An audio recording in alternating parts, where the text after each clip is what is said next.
ஜெர்மனியில் நிலவி வரும் கடுமையான வறட்சி காரணமாக வடக்கு ரைன்-வெஸ்ட்பாலியா மாநிலத்தின் சீஜென்-விட்ஜென்ஸ்டைன் மாவட்டத்தில் குடிநீரை பயன்படுத்தி தோட்டத்திற்கு நீர் பாய்ச்ச உடனடியாக தடை விதிக்கப்பட்டுள்ளது.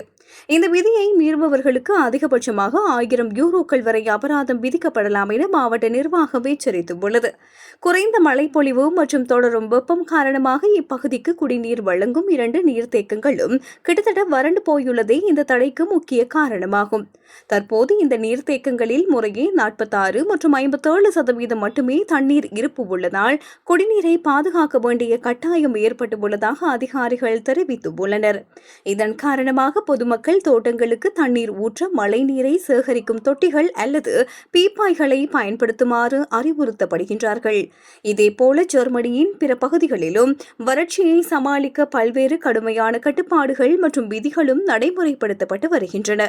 உதாரணமாக ஹனோவர் மற்றும் லீப்சிக் போன்ற மாவட்டங்களில் பகல் நேரங்களில் தோட்டங்களுக்கு தண்ணீர் பாய்ச்சுவதற்கும் புல்வெளிகளை நீர்ப்பாசனம் செய்வதற்கும் நேர கட்டுப்பாடுகள் விதிக்கப்பட்டுள்ளன.